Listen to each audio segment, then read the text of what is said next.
ॐ नमो भगवते वासुदेवाय।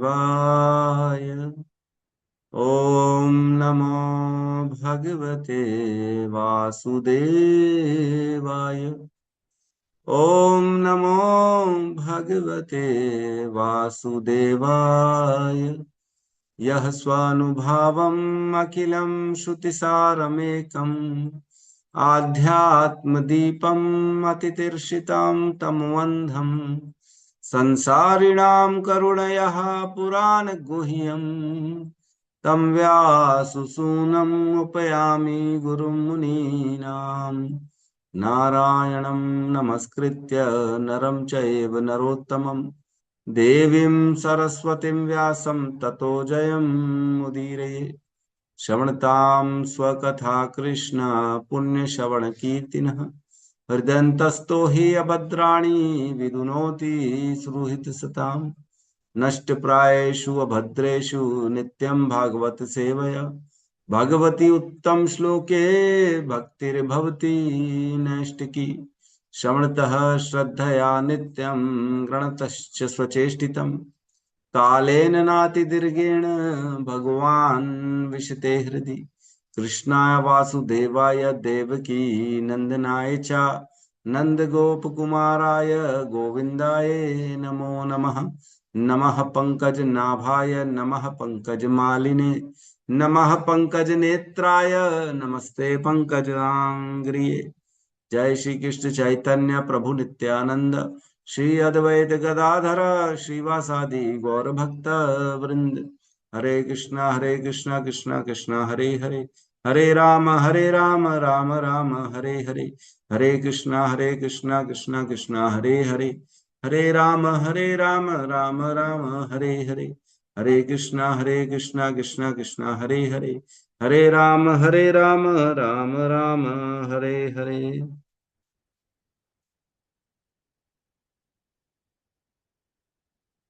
हरे कृष्ण। सभी का स्वागत है प्रातःकालीन श्रीमद् भागवतम के सत्र में। कल हमने श्लोक क्रमांक 10 को लिया था, जिसमें कह रहे हैं सा चापी यत्र पुरुषो, वह पुरुष के बारे में बताइए जो भगवान का अवतार है, पहला अवतार है ना। और विश्व स्थिति उद्भव आप्ययः, जो विश्व की स्थिति उत्पत्ति और लय का कारण है, जो ये काम करते हैं। मुक्तात्मा मुक्त व आत्म मायाम मायेश, और वो जो स्वयं है वो मुक्त है अपनी ही माया से। जो वो माया के ईश्वर है, मायेश है, माया के ईश्वर होते हुए माया से मुक्त है, ऐसा गुण है। और क्या है, शेते सर्व गुहाशय है, और शयन करते हैं बहुत ज्यादा गुह्य स्थान में। कौन सा स्थान है जहां भगवान सोते हैं, ये इस प्रकार का प्रश्न पूछ रहे हैं। तीनों विष्णु के बारे में, महाविष्णु, गर्भोदक्षाई विष्णु और क्षीरोदक्षाई विष्णु के बारे में पूछ रहे हैं। कौन? परीक्षित महाराज सुखदेव गोस्वामी से। तो आज हम आगे के श्लोक में प्रवेश करेंगे, जिसमें 11 में विष्णु के बारे में ही पूछेंगे वो, और 12 में वो काल के बारे में प्रश्न करेंगे। तो आज कम से कम 2 श्लोकों का टारगेट है। देखते हैं, क्योंकि हमने कल जो विष्णु के बारे में चर्चा करी वही रिलेटेड है इस 11वें नंबर श्लोक में। 11वें नंबर श्लोक में बहुत ज्यादा हमारे को डिस्क्रिप्शन का, चर्चा का मौका नहीं है, क्योंकि कल हमने बहुत डिटेल में चर्चा कर ली। तो आज पढ़ते हैं। बहुत सुंदर, आज काल की गति के बारे में हम प्रयास करेंगे समझने का। श्लोक क्रमांक 11 दिख रहा है सभी को? जी प्रभु जी। है ना? श्लोक क्रमांक 11, अध्याय 8, स्कंद 2, राजा परीक्षित द्वारा पूछे गए प्रश्न साथ में दोहराएंगे। पुरुषः अव्यवैलोका पुरुषा वैर्लोका सपाला पूर्वकल्पितः सपाला पूर्वकल्पितः लोकैर्मुष्या अव्यवा लोकैर्मुष्यावयवाः सपालैरिति शुश्रुमः। सपालैः शुश्रुमः पुरुषा वै पुरुषा वै लोकः पुरुषा लोका अवयवैर्लोकः सपालः पूर्वकल्पितः सपालः पूर्वकल्पितः लोके रमुष्यावयवा लोके व्ययः रमयवयवः सपालैरति सुषुमा सपालैरिति सुषुमा पुरुषा अवयव सपालः पुरुषावयवैर्लोकः पूर्वकल्पितः सपालः पूर्वकल्पितः पूर्वकल्पितः समालरीति सुषुमा लोके अवयवः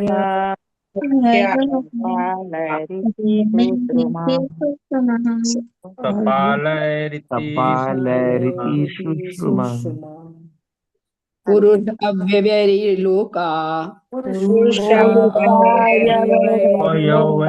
लोका सपालाः पूर्वकल्पिताः सपालः पूर्वकल्पितः लोकेरमुष्य अव्ययाः लोकेरमुष्यवयवः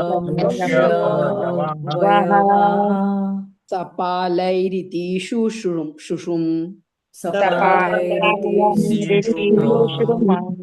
हरे कृष्ण। धन्यवाद। हे विद्वान ब्राह्मण, इसके पूर्व व्याख्या की गई थी कि ब्रह्मांड के समस्त ग्रह अपने अपने लोकपालों सहित विराट पुरुष के विराट शरीर के विभिन्न अंगों में ही स्थित हैं। मैंने यह भी सुना है कि विभिन्न लोक मंडल विराट पुरुष के विराट शरीर में स्थित माने जाते हैं, किंतु उनकी वास्तविक स्थिति क्या है, कृपया करके मुझे समझाइए। ओम अज्ञानतिमिरन्धस्य ज्ञानाञ्जन शलाकया चक्षुरुन्मिलितं येन तस्मै श्री गुरुवे नमः। श्री चैतन्य मनोभीष्टं स्थापितं येन भूतले स्वयं रूपः कदा मह्यं ददाति स्वपदान्तिकम्। वन्देऽहं श्रीगुरु श्रीयुतपदकमलं श्रीगुरून् वैष्णवांश्च श्रीरूपं सागरजातं सहगण रघुनाथान्वितं तं सजीवं साद्वैतं सावधूतं परिजन सहितं कृष्ण चैतन्य देवं श्री राधा कृष्ण पादान सहगण ललिता श्री विशाखान्वितांश्च। हे कृष्ण करुणा सिंधु दीन बंधु जगतपते गोपेश गोपिका कांता राधा कांत नमस्तुते। तप्त कांचन गौरांगी राधे वृंदावनेश्वरी वृषभानु सुते देवी प्रणमामि हरिप्रिय। वाञ्छाकल्पतरोभश्च कृपा सिन्धुभ्यैव च पतितानां पावनेभ्यो वैष्णवेभ्यो नमो नमः। नमो विष्णुपादाय कृष्णपृष्ठाय भूतले श्रीमते भक्तिवेदांत स्वामीति नामिने। नमस्ते सारस्वते देवे गौरवाणी प्रचारिणे निर्विशेष शून्यवादी पाश्चात्य देश तारिणे। जय श्री कृष्ण चैतन्य प्रभु नित्यानंद श्री अद्वैत गदाधर श्रीवासादि गौर भक्त वृंद। हरे कृष्णा कृष्णा कृष्णा हरे हरे, हरे राम राम राम हरे हरे। हरे कृष्णा। तो इस श्लोक में कह रहे हैं पुरुषा अव्यवई लोका, मीन्स वह जो पुरुष है जिसके शरीर में अव्यवई लोका, जिसके शरीर में समस्त लोक स्थित हैं। तो कौन से पुरुष के शरीर में समस्त लोक स्थित हैं? तो हमने पढ़ा है विराट पुरुष, जिसका एक धारणा है जो एक्चुअल में पूजा नहीं होती विराट पुरुष की, और विराट पुरुष का कभी नाम भी नहीं लिया जाता क्योंकि ये एक्चुअली नहीं है, ये केवल धारणा है। तो विराट पुरुष की जिसमें जिनके शरीर में समस्त लोक स्थित हैं, 14 लोक हैं हम जानते हैं, तो 14 लोक जिनके शरीर में स्थित हैं उन विराट पुरुष शरीर की बात चल रही है यहाँ पे, है ना। उनके विभिन्न अंगों की कल्पना की जाती कि ये अंग में ये लोक है, ये अंग में ये लोक है, और उस लोक का अपना जो स्वामी भी है वहीं पे रहता है ना। हम पढ़ेंगे आगे चल के। तो पुरुषा अव्यवई लोका सपाला पूर्व कल्पिता, सपाला उन लोकों के लोकपाल जो उसका पालन करते, लोकों के जैसे स्वर्ग का पालन करते इंद्र, तो इस प्रकार सपाला समस्त लोकों के उनके लोकपाल भी साथ में सपाला पूर्व कल्पिता। पूर्व कल्पिता मीन्स पहले ही इस बारे में विवेचना हो चुकी है कि भगवान के विराट पुरुष के शरीर में विभिन्न अंगों की कल्पना विभिन्न लोकों से की जाती है, और वो लोक अपने लोक के लोकपाल के साथ वहीं उस अंग में स्थित हैं भगवान की, इसकी कल्पना की जाती है। इसकी पहले ही विवेचना हो चुकी है। पढ़े कि नहीं हमने? कोई बोल सकता है कि नहीं पढ़े प्रभु? हमने 2 बार पढ़ा है ना। पहले स्कंद में भी पढ़ा है, फिर जब दोबारा ब्रह्मा जी ने वर्णन किया तब 5वें स्कंद में भी 5वें स्कंद बोलो, दूसरे स्कंद के पहले अध्याय में और दूसरे स्कंद के 5वें अध्याय में इसकी पहले ही विवेचना की जा चुकी। पहले अध्याय में तो सुखदेव गोस्वामी ने जो बताया पहले ही परीक्षित महाराज को बता दिया, फिर 5वें अध्याय में ब्रह्मा जी ने नारद जी को बताया, है ना, जब नारद जी ने प्रश्न किया था, तो उसी का दोबारा हमने हमने पढ़ा था, दोनों टाइम पढ़ा। तो सबको याद है कि नहीं है?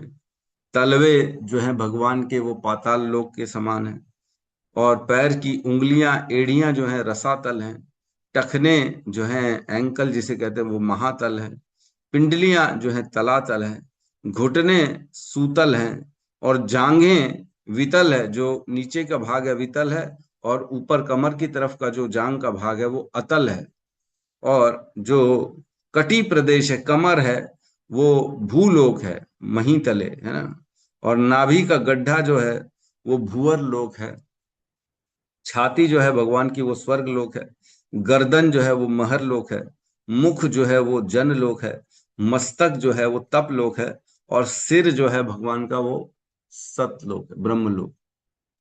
इसका वर्णन हमने किया था दूसरे स्कंद के पहले अध्याय के 26, 27 और 28 इन 3 श्लोकों में हमने इसकी पहले ही विवेचना, पहले ही इसको पढ़ लिया, और दोबारा इसको पढ़ा हमने दूसरे स्कंद के 5वें अध्याय के 38, 39 श्लोक में, 38, 39, है ना। तो इसी श्लोक के बाजू में जो पूर्व कल्पिता लिखा है, तो कहाँ कल्पना कहाँ हमने किया, तो वो आप डैश करके लिख सकते हैं। इस अध्याय में ऑलरेडी हमने इसको पढ़ा हुआ है ना। पूर्व कल्पिता, हाँ पूर्व पहले ही हो चुकी है।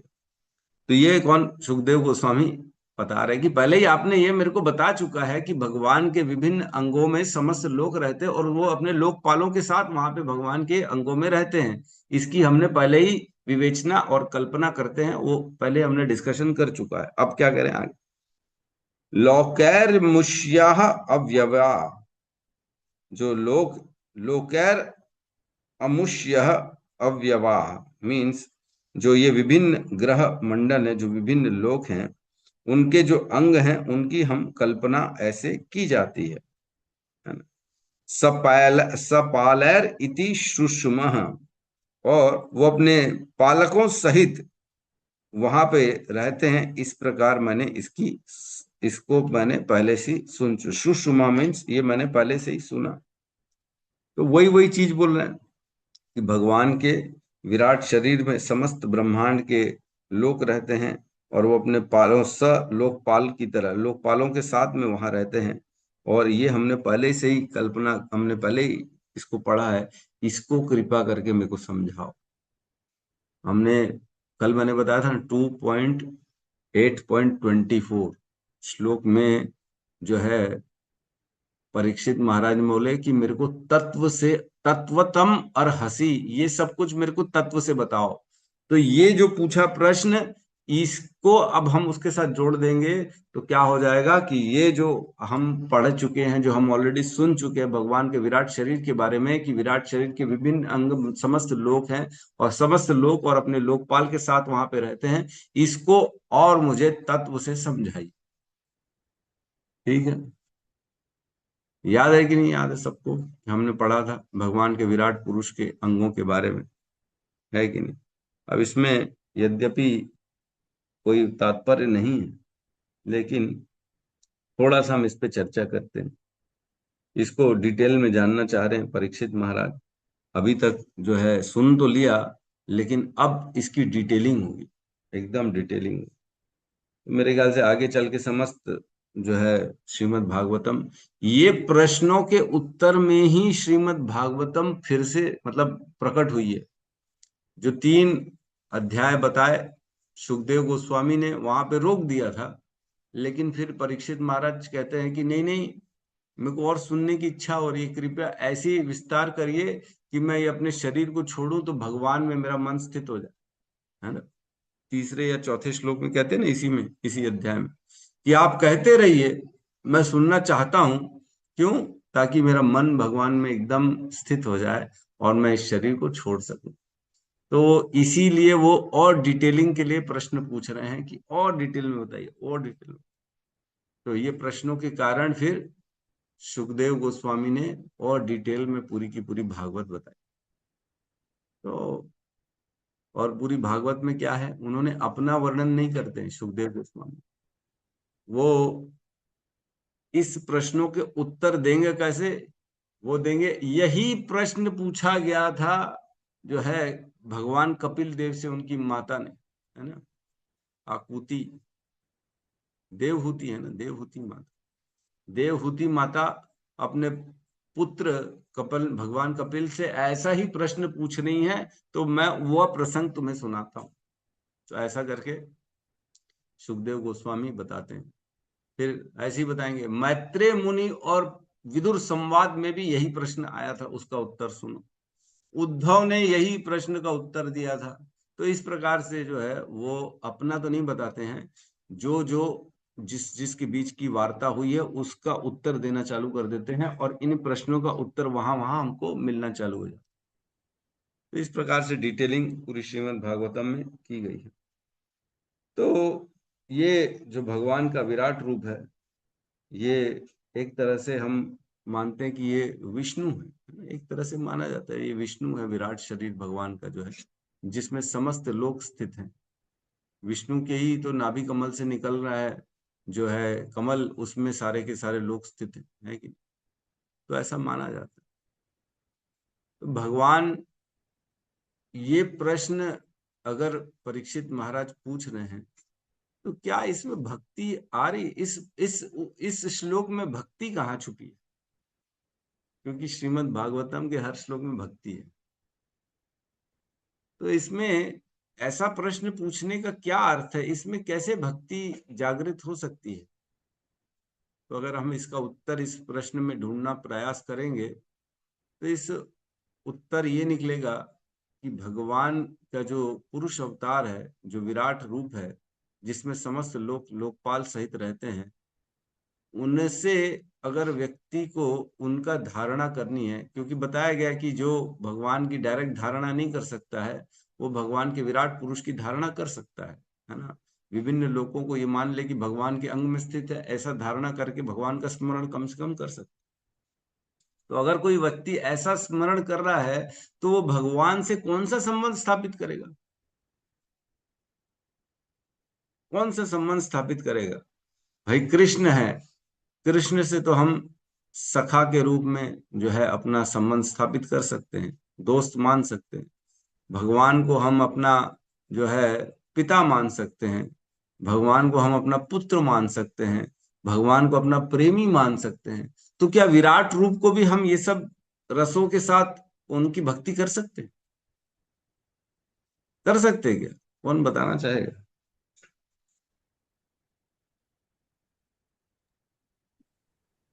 भगवान के किसी अंग में हम लोग भी रह रहे हैं प्रभु जी।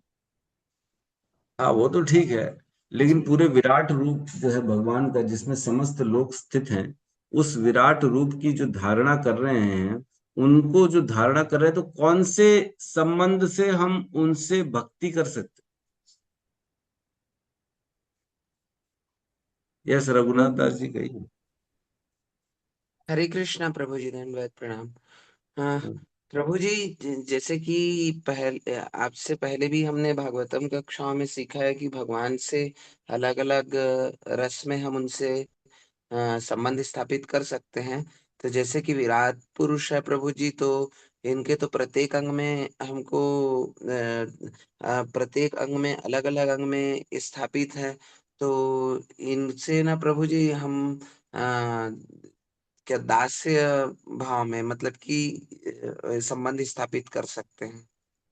बिल्कुल, प्रभु जी ने बहुत अच्छा उत्तर दिया है कि इनसे हम जो है वात्सल्य रस का हम इनके साथ जो है संबंध नहीं स्थापित कर सकते। हम उनको अपना पुत्र नहीं मान सकते। जो विराट रूप है उनको पुत्र थोड़ी मान लेंगे, या उनको प्रेमी नहीं मान सकते, क्योंकि वो विराट है और वो ऐश्वर्यशाली है, वो विष्णु है, वो कोई कृष्ण नहीं है। तो जब ऐसी स्थिति आती है तब हम केवल और केवल जो है शांत रस और दास्य रस, इन दोनों रसों से भगवान के साथ संबंध स्थापित कर सकते, और न वात्सल्य, न माधुर्य, ना ही जो है और कौन सा है माधुर्य, वात्सल्य और अ, साख्य। साख्य, सॉरी, साख्य, माधुर्य, ये सब रसों से हम विराट रूप को जो है ना अपना संबंध नहीं स्थापित कर सकते। वैसे तो टोटल 12 रस होते हैं, लेकिन मुख्यतः 5 ही होते। 12 रस मैं आपको सुना रहा हूं, सुन लीजिए एक बार 12 रस कौन कौन से। शांत रस, दास्य रस, साख्य रस, वात्सल्य रस, माधुर्य रस, ये 5 मुख्य रस होते हैं जिससे भगवान से संबंध स्थापित करते हैं। और भी अन्य 7 रस हैं, उनको और सुन लीजिए आप आज। छठा है हास्य रस, सातवां है करुण रस, आठवां है भयानक रस, नौवां है वीर रस, 10वां है रौद्र रस, 11वां है अद्भुत रस, और 12वां है विभत्स्य रस। तो ये टोटल 12 प्रकार के रस हैं जिससे भगवान के साथ संबंध हम स्थापित कर सकते। तो विराट रूप के साथ हम केवल शांत रस, दास्य रस, इन दोनों रसों से हम उनसे संबंध स्थापित कर सकते हैं। तो भक्ति ऐसे कर सकते हैं। तो इस प्रकार इस श्लोक में केवल यही है कि आप कृपया करके मुझे और डिटेलिंग में बताइए। तो डिटेलिंग में जानना चाहते, ठीक है, तो हम अगले श्लोक में प्रवेश करते हैं। क्लियर है 12 नंबर श्लोक? जी प्रभु जी। साथ में दोहराएंगे। यावन कल्पो विकल्पो वा यावान् कल्पो विकल्पो वा यथा कालो अनुमीयते यथा कालो कालो अनुमीयते अनुमीयते भूत भव्य भवच्छब्द भूतभव्य भव्य भवच्छब्द भवच्छब्द आयुर् आयुर्मा आयु आयुर्मानं च यत्सतः आयुर्मानं च यत्सतः यावान कल्पो विकल्पो वा यावान् कल्पो कल्पो विकल्पो वा यथा कालो अनुमीयते यथा कालो अनुमीयते भूत भव्य भवच्छब्द भूत भव्य भूतभव्य भवच्छब्द आयुर्मानं च यत्सतः आयुर्मानं अनं च यत्सतः यावान् कल्पो वा यावान् कल्पो कल्पो विकल्पो वा वा यथा कालो अनुमीयते यथा कालो अनुमीयते अभवद भूतभव्य भवच्छब्द आयुर्मानं च यतसतः आयुर्मानं च यत्सतः यावान् कल्पो विकल्पो वा यावान् कल्पो विकल्पो वा यथा कालोऽनुमीयते यथा कालो अनुमीयते भूतभव्य भवच्छब्द भूतभव्य भूतभव्य भवच्छब्द भवच्छब्द आयुर्मानं च यत्सतः आयुर्मानं च यत्सतः। अनुवाद। कृपा करके स्पष्ट सृष्टि तथा प्रलय के मध्य की अवधि कल्प तथा अन्य गौण सृष्टियों विकल्प एवं भूत वर्तमान तथा भविष्य शब्द से सूचित होने वाले काल के विषय में भी मुझे बताएं। साथ ही ब्रह्मांड के विभिन्न लोकों के विभिन्न जीवों यथा देवों मनुष्यों इत्यादि की आयु की अवधि के विषय में भी मुझे बताएं। तो अब प्रश्न आ गया है परीक्षित महाराज के द्वारा कि काल के बारे में बताइए। काल, काल की विभिन्न गतियां हैं, है ना। तो काल की विभिन्न गतियां होती हैं, अनेक अनेक गति। इसमें वैसे पहले मैं जा रहा हूं, आपको बता दूं, 4 चीजें पूछी हैं इसमें, है ना। एक तो पूछा है कल्प क्या है, दूसरा पूछा है विकल्प क्या है। विकल्प तो आज तक हमने पढ़ा ही नहीं था, है कि नहीं। आज तक तो कभी नहीं सुना विकल्प भी कुछ होता है। कल्प जरूर सुना है, कल्प और प्रलय सुना है, लेकिन ये विकल्प क्या होता है। तो आज हम विकल्प के बारे में समझेंगे, ये विकल्प क्या है।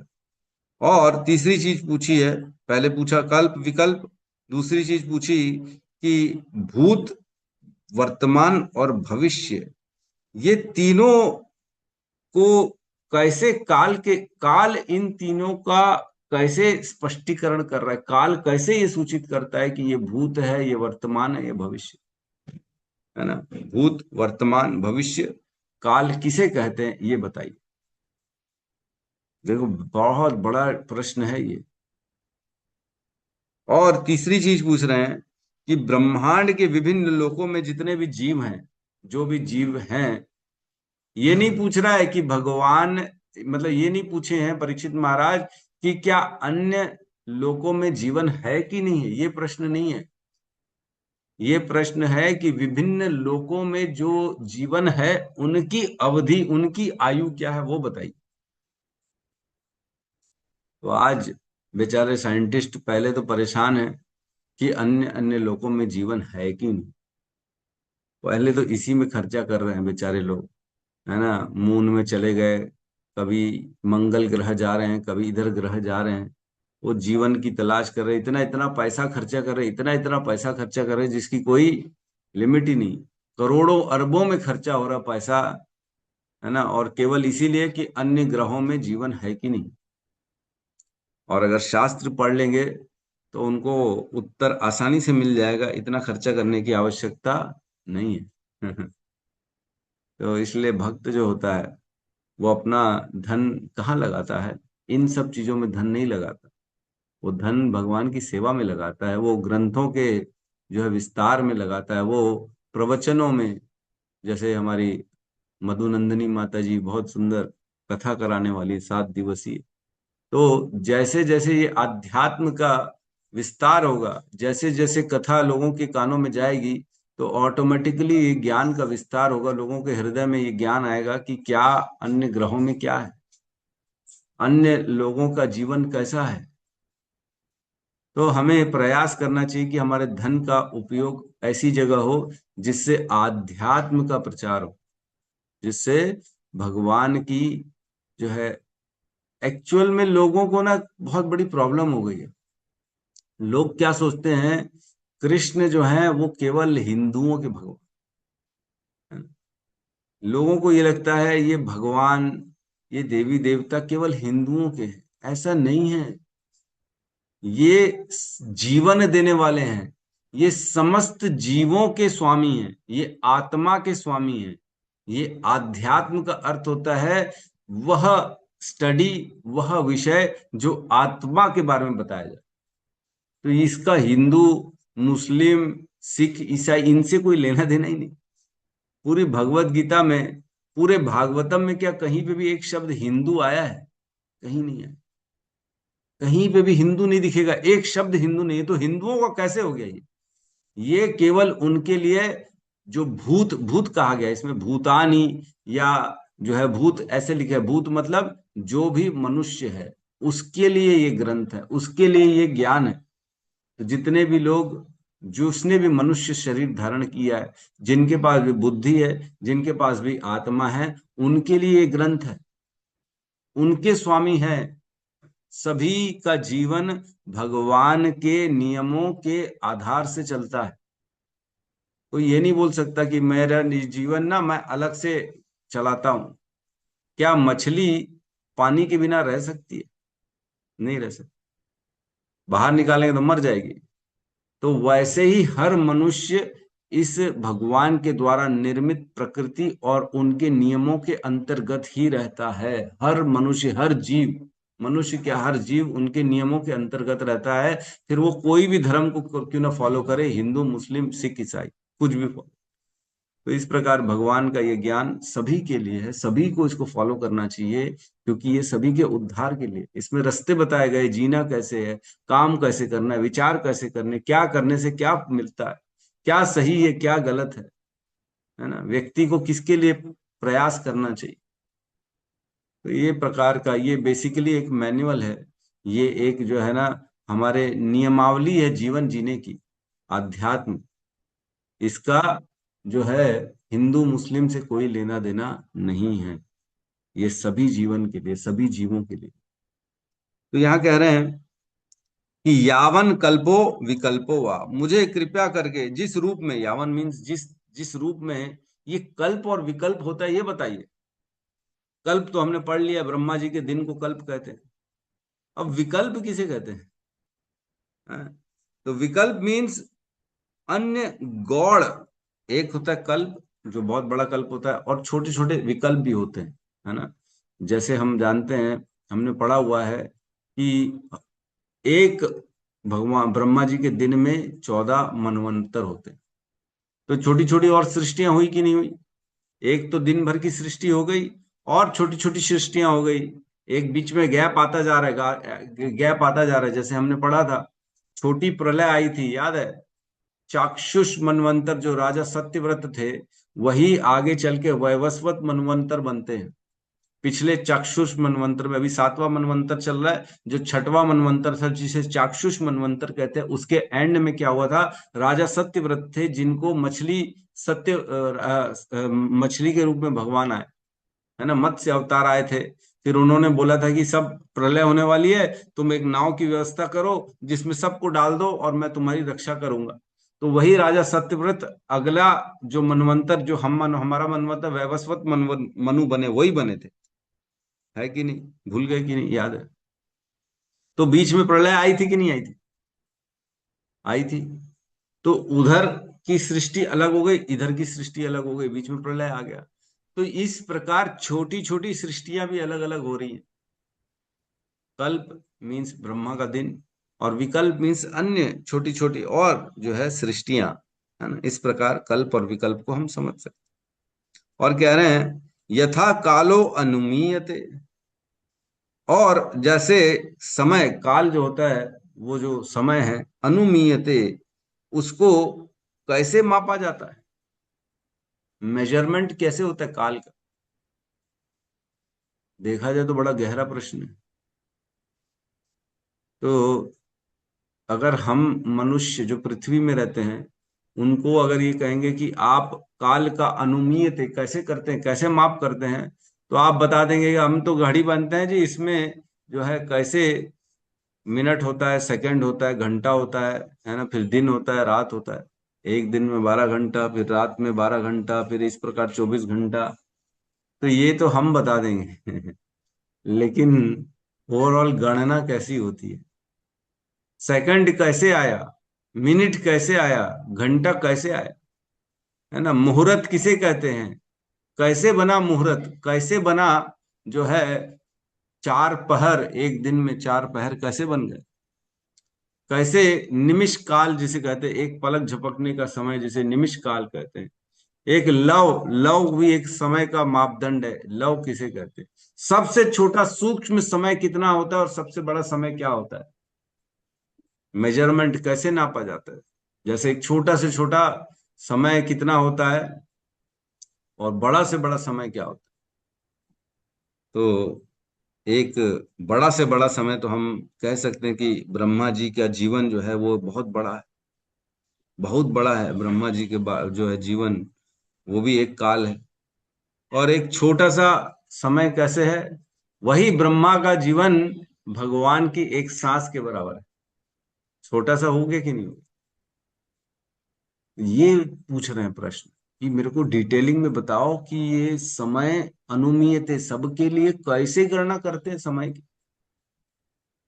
और क्या कह रहे हैं, भूत भव्य भव शब्द, ये तीन शब्द हैं, भूत भव्य और भवत, मीन्स भूतकाल, वर्तमान काल और भविष्य काल। ये क्या होता है, ये किसे कहते हैं?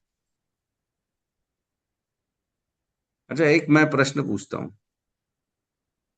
आंसर तीनों में से आएगा, भूत, वर्तमान और भविष्य। व्यक्ति सुखी कब हो सकता है, भूत में, वर्तमान में या भविष्य में? क्या उत्तर? वर्तमान। वर्तमान, है ना? वर्तमान में। भूतकाल में क्या वॉइस रिपीट हो रही है प्रभु जी? हो रही है नहीं कि मेरे को नहीं प्रभु नहीं जी, हो रही? क्लियर। क्लियर। तो कहने का अर्थ ये है, सुखी कब रह सकता है व्यक्ति, भूतकाल में, वर्तमान में या भविष्य में? तो भूतकाल में सुखी हो सकते हैं क्या? नहीं होते, वो तो निकल चुका समय प्रभु, उसमें कैसे सुखी? क्या भविष्य में सुखी हो सकते हैं? हाँ, लेकिन अगर रहेंगे ही नहीं तो कैसे सुखी हो जाए? अगर आज ही हमारी मृत्यु हो गई तो प्लानिंग तो थी अगले साल खुश रहने की। अब इस साल जो है ना, 31 दिसंबर को मैं प्रण लेता हूं, अब मैं पूरा जीवन सुखी रहूंगा, इस साल मैं अब दुख को लूंगा ही नहीं, और 1 जनवरी को ही मर गए तो भविष्य की प्लानिंग तो खत्म हो गई, चौपट हो गई, है ना? चौपट राजा क्या बोलते हैं, अंधा चौपट राजा, ऐसे कर, जो भी। अंधेर नगरी चौपट राजा। अंधेर नगरी चौपट राजा वैसी हाल हो जाएगा। टक्का शेर भाजी टक्का शेर खाजा। बचपन में आपने अच्छा से इसको गाया होगा लग रहा है, हमने भी गाया था लेकिन भूल गए। ठीक है, अंधेर नगरी चौपट राजा, ये वाली बात हो जाएगी। अरे कुछ दिख तो रहा नहीं, अंधेर नगरी चौपट राजा। अरे भविष्य के बारे में क्या मालूम तुम्हारे को, जो तुम आज से सोच के बैठे हो कि मैं ये कर लूंगा, वो कर लूंगा, ये हो जाएगा तो वो हो जाएगा, है ना? हाँ, पहले आता था मुंगेरी लाल के हसीन सपने, छोटा था मैं तो, दूरदर्शन में, वो खाली सपने देखता था, कल ये हो जाएगा तो परसों ये हो जाएगा, कल मेरी शादी हो जाएगी, परसों बच्चे हो जाएंगे, बच्चे बड़े हो जाएंगे, बच्चे बड़े होके कमाएंगे और मेरे को सुखी कर देंगे, और मैं उनके बच्चों के साथ खेलूंगा, हमारे घर में चारों तरफ सुखियां सुख सुख रहेगा, खुशियां खुशियां रहेंगी। फिर उसको नींद से उठाया जाता था, ए मुंगेरी लाल उठ के, क्या तू क्या कर रहा है, चल काम कर। तो बेचारा उठता था इस तरह से सपने देखता था वो रोज, कभी व्यापार का सपना देखता था, कभी घर का सपना देखता था, कभी पत्नी का सपना देखता था। इस प्रकार मुंगेरी लाल के हसीन सपने, खाली सपने ही सपने चल रहे हैं, वास्तविकता में कुछ है ही नहीं। तो सुख भविष्य में नहीं मिल सकता। तो सुख कहाँ मिलेगा, केवल और केवल वर्तमान में मिलेगा। और कैसे मिलेगा, भगवान के सानिध्य में। भगवान के सानिध्य में। केवल ये ज्ञान आ जाए ना कि मैं, यद्यपि मेरे को कोई आवश्यकता नहीं है सुखी होने, आज अगर खुश होना है आपको तो क्या कुछ सामान मिलेगा तभी खुशी हो सकती? केवल विचार, केवल ज्ञान आ जाए, केवल बुद्धि में ये समझ आ जाए ना कि मेरे अंतःकरण में ही सुख है, तो व्यक्ति सुखी हो जाए। डिमांड, एक्सपेक्टेशन, आशाएं, ये सब अगर नहीं होंगी तो ऑटोमेटिकली सुखी हो जाएगा। आशा करें, अरे नहीं जी हमारी क्लास में ना कम से कम 100 लोग तो आने चाहिए, 100 लोग आएंगे तभी हमको सुखी होंगे, अगर 90 आ गए तो हम दुखी हो जाएंगे, ओहो आज तो हमारा टारगेट पूरा नहीं हुआ। लेकिन अगर कोई एक्सपेक्टेशन ही नहीं है, कोई अगर टारगेट ही नहीं है, 10 लोग भी आएंगे तो भी हमको कोई फर्क नहीं पड़ता, अगर ऐसी एक्सपेक्टेशन हो, और तो 50 लोग आ गए तो क्या प्रॉब्लम है? तो दुखी होने का कोई कारण ही नहीं है। तो व्यक्ति एक्चुअल में दुख क्यों है, अज्ञान के कारण दुखी। ज्ञान रहेगा तो वो सुखी हो जाएगा। अनअपेक्षित जीवन अगर हो जाए तो व्यक्ति सुखी हो जाएगा, वर्तमान सुखी हो जाएगा। बेसिकली जो कुछ है वो वर्तमान में, न भूत है न भविष्य है, जो भी है केवल वर्तमान। जब ये समझ में आ जाएगा तब व्यक्ति सुख दुख आशा अपेक्षा इन सब चीजों से, शोक मोह से दूर हो जाता।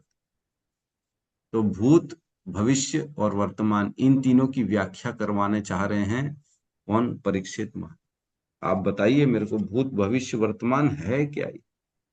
और तीसरा, आयुर्मानम च यत्, आयुर्मानम च यत् सतः, आयु की माप, आयुर्मानम आयु की माप जो है, च यत् सतः समस्त लोगों के जीवों की आयु की माप क्या है ये बताइए, कैसे उनकी आयु की माप होती है। तो इसका एक श्लोक मैंने निकाला था, अगर आप चाहें तो 3.11.33 हम पढ़ेंगे आगे चल के। एक छोटी सी अंडरस्टैंडिंग है इसलिए हम इसका वर्णन कर रहे हैं।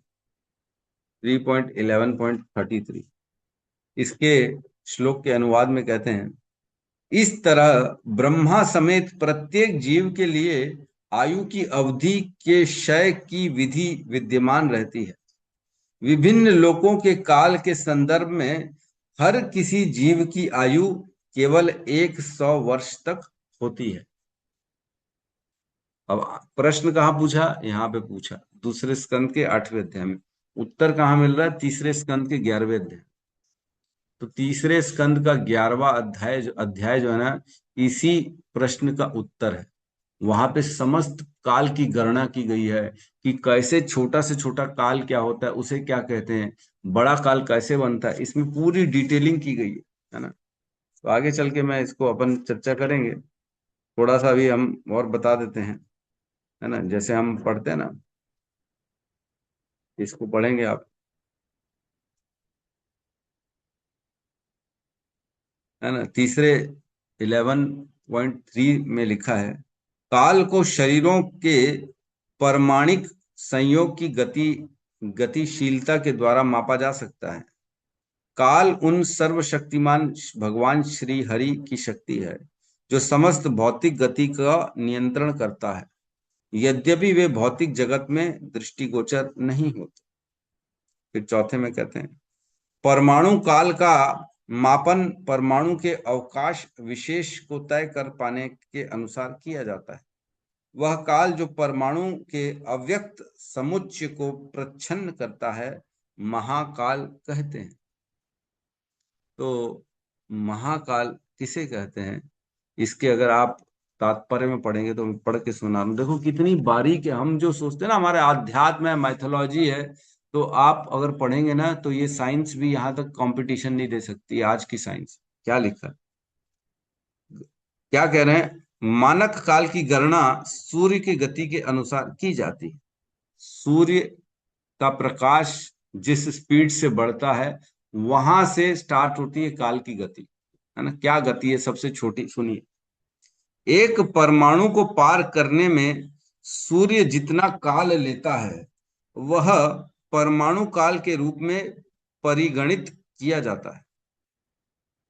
एक परमाणु, एक एटम, एक छोटा सा एटम जिसको हम देख नहीं सकते हैं, उस एटम को शुरू से लेके अंत तक सूर्य किस गति से पार करता है, कितना समय लेगा सूर्य का प्रकाश एक परमाणु को पार करने में, उस समय को सबसे छोटा समय कहते हैं।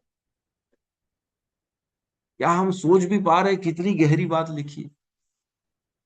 सपोज करो सूर्य, कहते हैं आप गूगल करेंगे तो सूर्य का प्रकाश पृथ्वी तक पहुंचने में 8-10 मिनट लगते हैं, ऐसा कुछ कहते हैं। आप पढ़ेंगे ना, गूगल में चेक कर लीजिए कितनी समय लगता है। तो सूर्य उदय हुआ, तुरंत पृथ्वी में उसका प्रकाश नहीं पहुंचता, उसका समय लगता है 8-10 मिनट लगता है उसको आने में, मतलब लाइट को ट्रेवल करने में समय लगता है। जैसे समय साउंड को ट्रेवल करने में समय लगता है, लाइट को ट्रेवल करने में समय लगता है, इलेक्ट्रिसिटी को ट्रेवल करने में समय लगता है ना। बिजली जो है, आज अगर कोरबा में बिजली, जैसे हमारे श्री रघुनाथ दास प्रभु कोरबा में बिजली डिपार्टमेंट में वहां उत्पादन में बैठे हैं, वो काम कर रहे, बिजली उत्पादन कर रहे हैं, तो वो जैसे तारों में डालेंगे बिजली को रायपुर के लिए, तो रायपुर आने में बिजली को समय लगेगा, उसी समय नहीं पहुंच जाएगी, आने में थोड़ा समय लगता है। तो हर चीज को चलने में समय लगता है, गति में समय लगता है। तो एक छोटे से परमाणु को पार करने में जितने सूर्य को समय लगता है, वो सबसे छोटा काल माना गया। तो इसे परम काल कहते हैं। ये जो इतना छोटा सा काल है, इसे, हाँ, 8 मिनट 20 सेकेंड हमारे अनिल प्रभु ने डाल दिया। 8 मिनट 20 सेकेंड लगते हैं सूर्य के प्रकाश को सूर्य से जैसे ही निकलता है और पृथ्वी तक पहुंचने में, इतना समय लगता है। तो काल लगा कि नहीं लगा? तो इसी को आगे चल के हम पढ़ेंगे ना, तो ये बहुत गहरे इसमें वर्णन है। मैं आपको इन शॉर्ट में बता देता हूँ, हम आगे चल के तो पढ़ेंगे, बहुत डिटेलिंग में पढ़ेंगे। तो एक जो है त्रुटि है, एक सबसे जो छोटा काल इसमें बताया गया वो त्रुटि है। वो त्रुटि लगभग 8/13,500 से जब डिवाइड करेंगे, उतना सेकंड का जो समय है उसे त्रुटि कहते हैं। आप चाहें तो श्लोक क्रमांक 3.11.14 इसके तात्पर्य में आएंगे ना, तो ये पूरा डिटेलिंग दिया गया, एक त्रुटि कितना समय है। फिर एक त्रुटि के ऊपर आता है एक 3 त्रस रेणु, ये छोड़िए, 100 त्रुटियां मिलके एक वेद बनती है। एक वेद में कितना समय होता है? 8/135 सेकेंड। 135 सेकेंड का, 1 सेकेंड का 135वां हिस्सा को इंटू 8 करेंगे तो उतना समय जो है वो 3 वेद के, एक लव के बराबर, एक वेद के बराबर होता है। और 3 वेद एक लव के बराबर होते हैं। एक लव कितना समय है? 8/45 सेकेंड जो होता है उसे लव कहते हैं। मतलब ये 1 सेकेंड का भी बहुत छोटा हिस्से को लव कहते हैं। हम कहते हैं ना, साधु संग लव मात्र साधु संग, सर्व शास्त्र कहे सर्व सिद्धि हो। हम कहते हैं ना लव मात्र। तुल्यान लवे ना अपि न स्वर्गम न पुनर्भवम, भगवत भक्ति संगस्य मृता नाम किम मुताशिष। हमने पढ़ा है ना इस श्लोक, उसमें कहते हैं तुल्याम लवे नापी, एक लव मात्र जो साधु संग है उसकी तुलना नहीं की जा सकती। तो लव कितना है सेकंड? लव का मतलब है, एक लव मतलब 8/45 सेकेंड, इसे लव कहते हैं। इतनी अवधि को लव कहते हैं। और फिर एक निमिष जो होता है वो 8/15 सेकेंड, और एक क्षण जो होता है 8/5 सेकेंड, और एक काष्ठ होता है 8 सेकेंड, और एक लघु मतलब 2 सेकेंड, और एक जो है लघु के बाद होता है एक दंड, उसे 30 मिनट कहते हैं। फिर एक मुहूर्त जो होता है वो लगभग 1 घंटे का होता है। और इस प्रकार जो होता है आगे बढ़ते चले जाते हैं। फिर 4 पहर एक दिन होता है। फिर 15 दिन एक पखवाड़ा होता है। फिर 1 मास 2 पखवाड़ा के बराबर होता है। और एक ऋतु 2 मास के बराबर होती है। और एक जो है 6 मास की जो है उत्तरायण और दक्षिणायन है, वो 6 मास के बराबर होती है। और इस प्रकार बढ़ता चला जाता समय काल की गति। तो इसको आप चाहें तो पढ़ सकते हैं एक बार, अच्छा डिटेलिंग काल का जो है उत्तर मिल जाएगा कि आप काल कैसे काम करता है, काल किसे कहते हैं। तो हमारे आध्यात्म, हमारे ग्रंथों में इतनी डिटेलिंग तक का वर्णन है कि 1 सेकंड का एकदम माइन्यूट वाला हिस्सा भी उसमें जो है गणना में आ जाता है। तो इस प्रकार प्रश्न पूछा गया है हमारे परीक्षित महाराज के द्वारा, जिसको हम धीरे धीरे आगे चल के पढ़ाई करेंगे, जिसको हम समझने का प्रयास करें। ठीक है, तो यहाँ किसी का प्रश्न है तो हम ले सकते।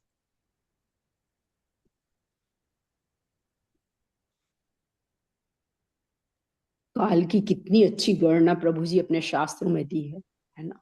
सोच नहीं सकते। यह सत्यम प्रभु कहिए।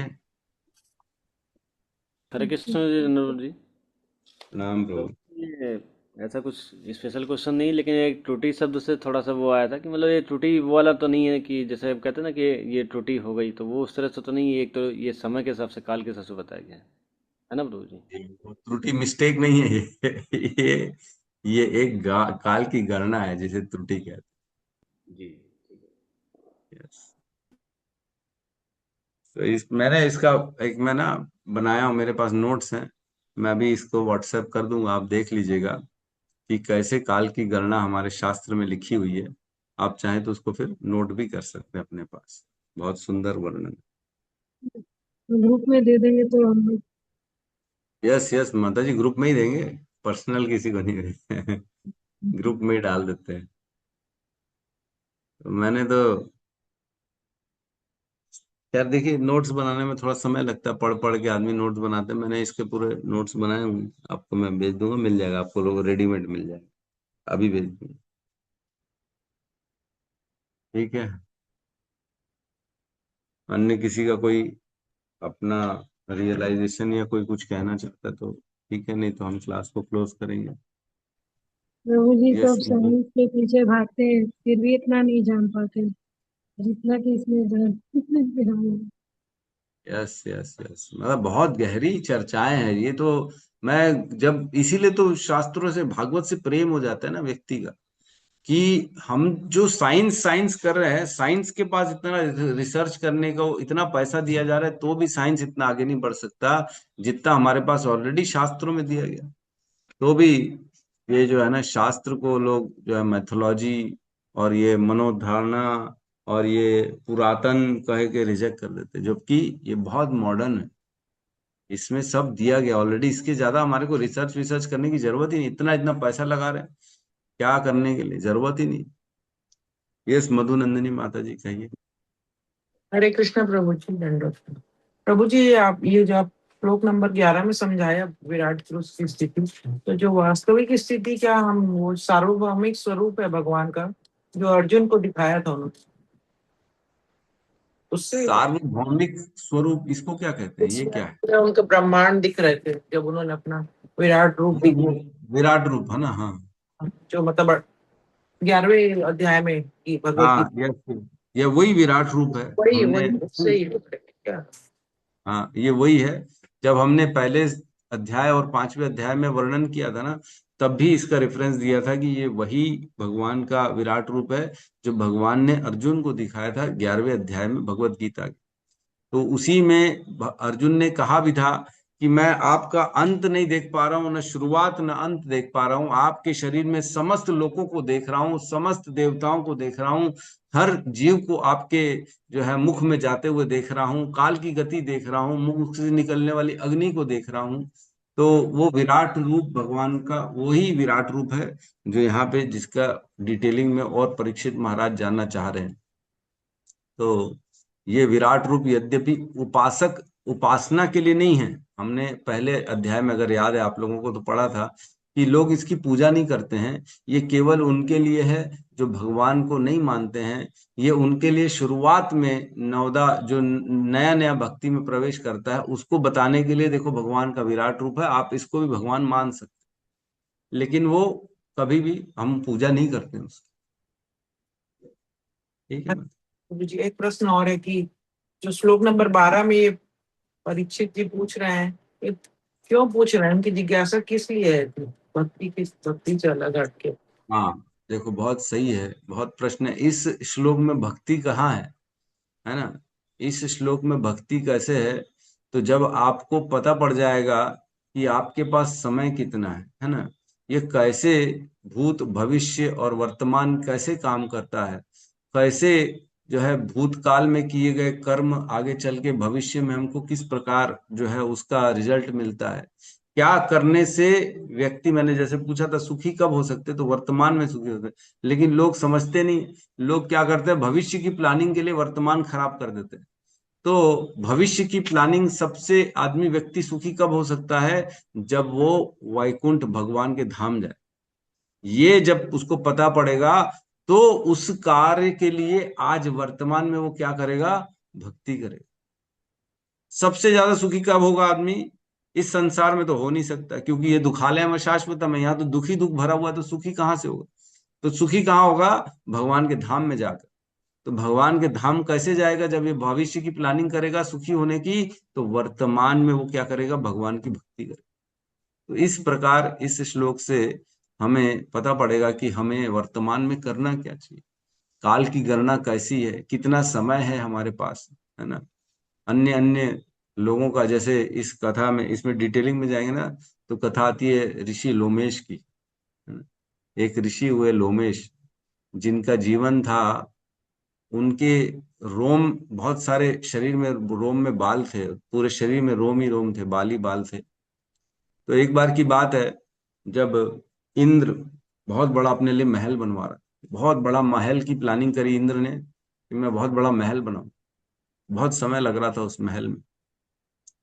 तो नारद जी गए, वहां से गुजर रहे थे, तो नारद जी ने पूछा इंद्र से, अरे ये क्या कर रहे हो, इतना घोर, इतनी बड़ा काम प्रोजेक्ट लेके बैठे हो, बहुत बड़ा, तुम सालों साल ये प्रोजेक्ट चलेगा तुम्हारा, इतना बड़ा महल बन रहा है। तो बोले, हाँ, मैं सोच रहा हूँ कि मेरे जीवन तो अभी एक मनवंतर, बहुत बड़ा मनवंतर है मेरे पास, तो मैं एक बहुत बड़ा महल बनवा के उसमें रहूं। तो नारद जी समझ गए कि इसको अभी भी काल की गणना का अकल नहीं है। तो नारद जी बोले, चलो मैं आपको एक आदमी से मिलवाता हूँ। बोले, ठीक है, चलो। तो वो लोग आए ऋषि लोमेश के पास। तो ऋषि लोमेश भगवान का नाम जप कर रहे थे, तपस्या कर रहे थे। उन्होंने सर पे जो कुशाघास का नहीं होता, अपन जो नीचे बिछाते हैं, उसको केवल सर में ऐसे अड़ा के रख दिया था, अपने जटाओं में घुसेड़ दिया था, ताकि बारिश धूप से बच सके वो। तो लोमेश ऋषि भगवान की तपस्या कर रहे थे। प्रणाम किया दोनों ने, स्वागत किया। तो लोमेश ऋषि से नारद जी ने वार्तालाप चालू करी। लोमेश ऋषि से पूछा, हे लोमेश ऋषि, आपने कुटिया क्यों नहीं बनाई? तो लोमेश ऋषि बोलते हैं, क्या करूंगा मैं कुटिया बना के, जीवन की अवधि बड़ी छोटी है, कब प्राण निकल जाए कोई भरोसा नहीं है, कब समय खत्म हो जाएगा किसी को पता नहीं है, इसलिए मैं भगवान का नाम जप कर रहा। तो बोले, कितनी है आपकी जीवन की अवधि? आप जो बोल रहे हैं बड़ी छोटी है। तो लोमेश ऋषि ने बताया कि जब ब्रह्मा जी का पूर्ण आयु खत्म होती है, जब ब्रह्मा जी, एक ब्रह्मांड जो होता है, ब्रह्मा पैदा होता है और उसके 100 वर्ष की आयु खत्म होती है, तब उनके शरीर का एक रोम का बाल नीचे गिरता है। और बोले, ऐसे उनके शरीर में पूरे रोम ही रोम भरे पड़े हुए थे, और उनके कुछ इधर वक्ष स्थल के कुछ हिस्सा खाली था, वहां पे बाल नहीं थे। मतलब उतने ब्रह्मांड निकल चुके हैं, और वो तब से वहां पे इस संसार में बैठे हुए। ऐसा व्यक्ति जो है, वो अपने लिए कुटिया नहीं बना रहा है, बोल रहा है कि अवधि बड़ी छोटी है, भगवान की भक्ति कर लो। और इंद्र जो है, जो केवल एक मनवंतर के लिए जीवित रहता है, वह इंद्र अपने लिए इतना बड़ा महल बना। तो जब ये इंद्र को पता पड़ा, तो वो ग्लानि से भर गया। बोले, नारद जी, आपको प्रणाम है, आपने मेरी आंखें खोल दी। ऐसा व्यक्ति जिसकी आयु की गिनती नहीं है, सोचो, ब्रह्मा जी के एक दिन में 12 घंटे में 14 मनवंतर होते, मतलब ब्रह्मा जी के एक दिन में 14 इंद्र बदल जाते। एक इंद्र एक मनवंतर की उसकी आयु होती है। ब्रह्मा जी के एक दिन में 14 इंद्र बदल रहे हैं। ऐसे ब्रह्मा जी के 360 दिन हैं, और ऐसे ब्रह्मा जी के 100 वर्ष हैं।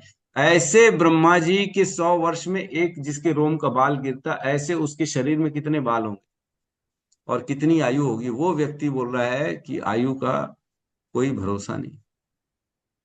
अगर हम शाश्वत काल में देखें, तो ब्रह्मा जी की आयु कितनी है? एक चुटकी के बराबर। एक चुटकी बजाते ब्रह्मा जी की आयु खत्म हो जाती है। इतनी आयु है ब्रह्मा जी। अगर हम उस स्तर पे चले जाएंगे, भगवान के, महाविष्णु के स्तर पे चले जाएंगे, तो आयु इस प्रकार यहाँ पे बता रहे हैं, आयु का कोई भरोसा नहीं है। फटाफट भक्ति में लगें और अपने आप को शाश्वत आनंद की ओर, सुख की ओर ले जाएं। इसलिए ये गणना बता रहे हैं, पूछ रहे हैं कि आप किसी भी योनि में क्यों ना रहो, कैसी भी स्थिति में क्यों ना हो, आप फटाफट भगवान की भक्ति करो और यहाँ से निकलो। ठीक है माता जी। हरे कृष्ण। हरे कृष्ण। यस, यस, हरे अनिल कृष्णा प्रभु। प्रभु जी। हाँ आनंदायिनी माता जी कहिए हाँ, माता हरे जी। कृष्णा प्रभु जी, दंडवत प्रणाम। वो मैं प्रश्न तो नहीं है, वो एक खुशबू साहू माता जी आई हैं, तो अच्छा जन्माष्टमी उत्सव में वो टीम में सेवा करना चाहती हैं, तो उनका नाम भी ऐड कर दिया जाए। और सभी से, आपसे भी खूब मिलना चाहती है वो, अरे वो बात करे यस तो खुशबू बोले साहू ठीक माता है। जी सुन पा रही हैं आप हमारे को? प्रभु जी, हरे कृष्ण प्रभु जी, दंडवत प्रणाम। हाँ प्रणाम माता जी, हरे कृष्णा। आपका बहुत बहुत स्वागत है हमारी कक्षा में। जी प्रभु। आज फर्स्ट टाइम जुड़ी हैं आप? नहीं प्रभु जी, मैं काफी दिनों से 1 मंथ आई थिंक होने वाला है क्लासेस अटेंड करते। अच्छा, अरे वो कैसा लग रहा है आपको? मुझे तो बहुत अच्छा लग रहा है प्रभु जी। मैं तो फर्स्ट डे जब क्लास अटेंड की थी ना, तब से ही सोच। हम जानते हैं कि मानवीय गणना के अनुसार हम 365 दिन का मतलब 365 दिनों का एक साल होता है, जिसमें 2 पक्ष होते हैं। एक होता है उत्तरायण, एक होता है दक्षिणायन, यानी देवताओं का दिन, देवताओं का रात। करेक्ट।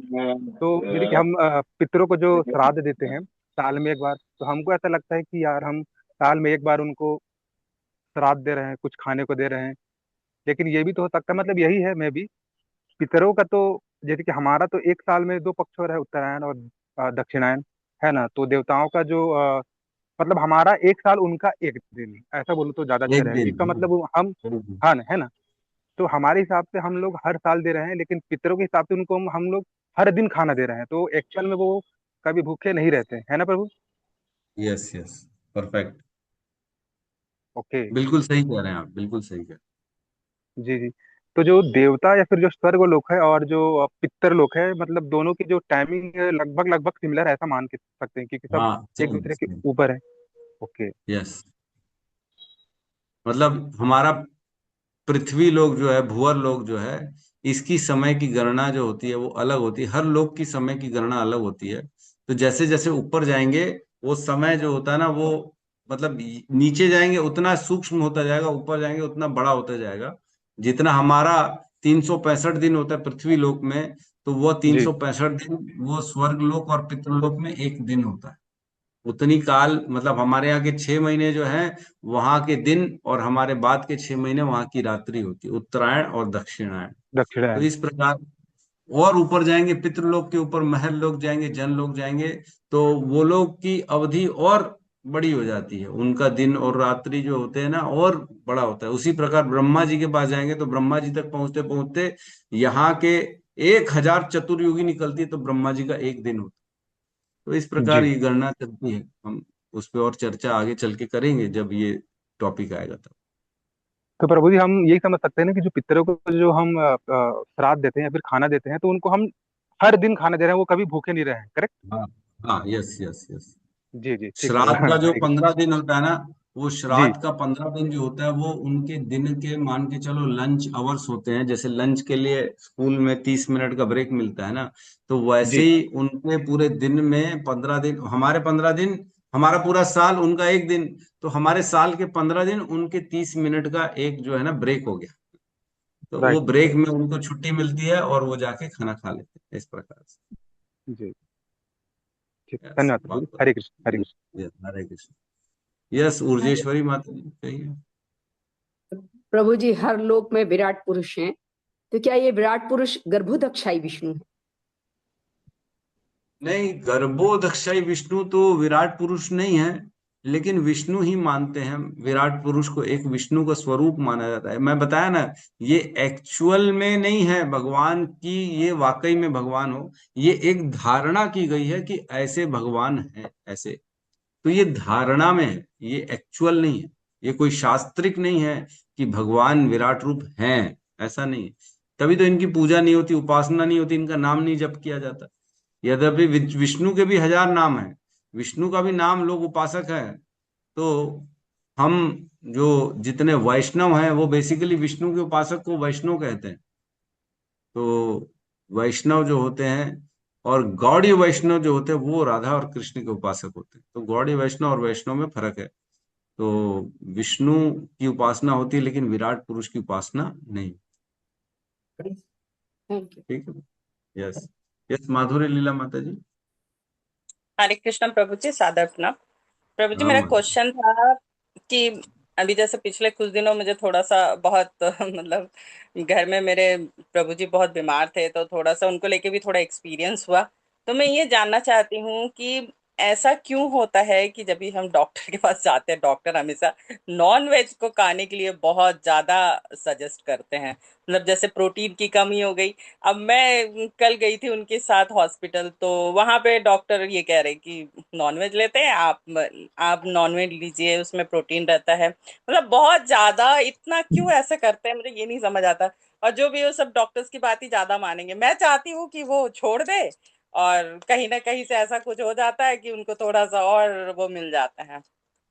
तो मुझे उसको लेके बहुत ज्यादा प्रॉब्लम हो रही थी, तो मैं सोची ये क्वेश्चन करूँ कि ऐसा क्यों। अब मैं वहां पे डॉक्टर को ये भी नहीं बोल सकती कि वेजिटेरियन फूड में भी प्रोटीन होता है, वो नहीं बोल सकती, नहीं तो मुझे डांट पड़ जाती। तो नहीं, इसलिए ऐसा नहीं, आप मुझे बोल बहुत। सकते हो। बोल सकते हो। मेरा एक मित्र है जो इस्कॉन को फॉलो करते हैं और बहुत बड़े डॉक्टर हैं अपने रामकृष्ण हॉस्पिटल में। ऑर्थो सर्जन है, ऑर्थोपेडिक सर्जन है। वो डॉक्टर है वहाँ के, जो रोज सर्जरी करते हैं, रोबोटिक सर्जरी करते हैं वहाँ अपने रायपुर रामकृष्ण हॉस्पिटल में। वो प्योर जी। वेजिटेरियन। वो कभी भी आपको नॉनवेज के लिए सलाह नहीं देंगे। इसी प्रकार मेरे एक और मित्र हैं, वो भी रायपुर में ऑर्थो सर्जन है। वो भी बालाजी हॉस्पिटल के पास उनका भी हॉस्पिटल है, वो भी प्योर वेज है। वो भी कभी भी, वो भी माला करते हैं, उनको मैं माला दे के आया हूँ खुद अपने हाथ से। तो इस प्रकार बहुत से डॉक्टर हैं जो समझते हैं, जो जानते हैं आध्यात्म को, जो जानते हैं कि खाली जो है ये प्रोटीन जो है नॉनवेज में नहीं है, वेज में भी बहुत प्रोटीन है। आदमी अगर ढंग से अपनी डाइट को बनाएगा। एक्चुअल में प्रॉब्लम क्या है, हम लोग अपनी डाइट को ढंग से खानी बनाते नहीं, और प्योरिटी तो है ही नहीं। जो भी हम खा रहे हैं सब इम्प्योर इम्प्योर खा रहे हैं, तो क्या हो रहा है, शरीर की नीड्स पूरी नहीं हो पा रही, शरीर को जो जो चाहिए वो मिल नहीं पा रहा है, क्योंकि सब मिलावटी चल रहा है। तो मिलावटी के कारण व्यक्ति को पोषण नहीं मिल पा रहा, इसलिए वो कमजोर होता जा रहा है, वीक हो रहा है। तो डॉक्टरों को और कुछ तो मिलता नहीं, फिर कहते हैं कि प्रोटीन के लिए आप नॉनवेज खाओ। तो ऐसा नहीं है। राजमा में, चने में, छोलों में, पनीर में, सब में प्रोटीन है, भरपूर मात्रा में दाल में प्रोटीन है। तो व्यक्ति ढंग से अगर खाएगा तो प्रोटीन मिल जाएगा उसको, लेकिन नहीं खाता ढंग से व्यक्ति। तो ये तो अब अज्ञान के कारण बेचारे लोग बोलते हैं। और कुछ तो कलयुग का प्रकोप भी है। कलयुग लोगों की मति को खराब कर देता है। एक एक एक और बहुत अच्छा एक्सपीरियंस मुझे ये हुआ कि अभी जब वो मतलब उनको एक्चुअली डीवीटी हो गया है, वेन्स में ना ब्लड क्लॉटिंग की प्रॉब्लम हो गई है। तो शुरू में जब हमको पता नहीं था, तो पैर में बहुत ज्यादा स्वेलिंग आ गई थी, मतलब बहुत ज्यादा, वो चल नहीं पा रहे थे, इतनी स्वेलिंग थी। तो हम जब फर्स्ट टाइम जा रहे थे डॉक्टर के पास एम्स में, तो अब यहाँ पे कोई बड़े हैं नहीं मेरे यहाँ। तो मैं और वो हम दोनों ही साथ में जा रहे थे, तो मुझे थोड़ा डर भी लग रहा था। लेकिन ये है कि मैं कंटिन्यू नर्सिंग मतलब भगवान को याद करते हुए, उनका मंत्र पढ़ते हुए, ये सब करते हुए जा रही थी। और जितने देर में हॉस्पिटल पहुंची, मुझे ये इतना एहसास हुआ कि मुझे हर जगह ना कृष्ण से रिलेटेड कुछ ना कुछ दिखा। मतलब या तो मुझे कहीं भगवान का कुछ दिख गया, कहीं नाम दिख गया। मतलब मैं जब तक हॉस्पिटल पहुंची, मुझे ऐसा लग रहा था कि हाँ साथ में है मेरे हैं। मतलब एक वो एहसास, ये एक्सपीरियंस मेरा बड़ा फर्स्ट टाइम हुआ। तो मुझे एक चीज वो लगा कि बहुत एक इमोशनल सपोर्ट जो होता है ना, मुझे वो चीज बहुत मिला। क्योंकि मैं घर से लेके हॉस्पिटल पहुंचते तक मैं जितना देखी, और वहां जाने के बाद खैर अच्छा ही हुआ, डॉक्टर ने बोला ये क्योर हो जाएगा। क्योंकि स्वेलिंग इतनी ज्यादा थी कि मुझे बहुत डर लग रहा था, फीवर बहुत आ रहा था, और इन्फेक्शन जैसा वो हो गया था, प्रॉब्लम ऐसा लग रहा था मुझे।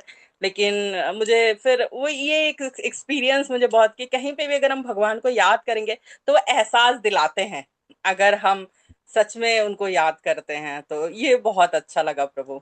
मतलब हाँ, नेगेटिव तो कल लग रहा था, बाकी बाकी वो वो तो अच्छा है लगा ही। मुझे। मेरे ख्याल से सभी भक्त जो भगवान भरोसे जीते हैं, वो अपने जीवन में जब उठा के कोई भी हादसा देखते हैं तो ऐसा उनको समझ में आ जाता है कि भगवान ने मेरी कितनी रक्षा करी है। हर जगह भगवान मेरे साथ खड़े थे, इसलिए मैं प्रोटेक्टेड हूँ, इसलिए इन इन इस बड़े बड़े विपदाओं से, इन आपदाओं से मुझे भगवान ने मेरी रक्षा कर ली है। तो ये भक्त तो जो भगवान भरोसे हैं वो ये चीज देख पाएंगे। लेकिन अन्य लोग जो भगवान को नहीं मानते वो ये चीज नहीं समझ पाएंगे। इसमें भेद तो है ही है। बिल्कुल सही है माता जी। और प्रभु जी आज चलिए। मेरा बर्थडे है, तो हाँ, सभी अरे से वो, अरे वो। आशीर्वाद कीजिएगा। वैसे मुझे, मैं कहीं स्टेटस कुछ नहीं डालती, किसी को बताती नहीं। मंत्र का उच्चारण करते। हरे कृष्णा हरे हरे कृष्णा हरे कृष्णा कृष्णा कृष्ण कृष्णा हरे हरे राम हरे हरे राम राम राम हरे राम राम राम राम हरे राम हरे हरे कृष्ण ग्रंथा श्रीमद् भागवतम की जय। जय समस्त भक्त वृंद की जय। जय जगत गुरु शील प्रभुपाद की जय जय निताई हरि हरि बोल। कृष्णा प्रभु जी दंडवत प्रणाम। दंडवत प्रणाम प्रभु जी। हरे कृष्ण प्रभु जी दंडवत प्रणाम। राम हरे कृष्ण प्रभु जी दंडवत प्रणाम। हरे कृष्ण। तो वो दंडवत प्रणाम।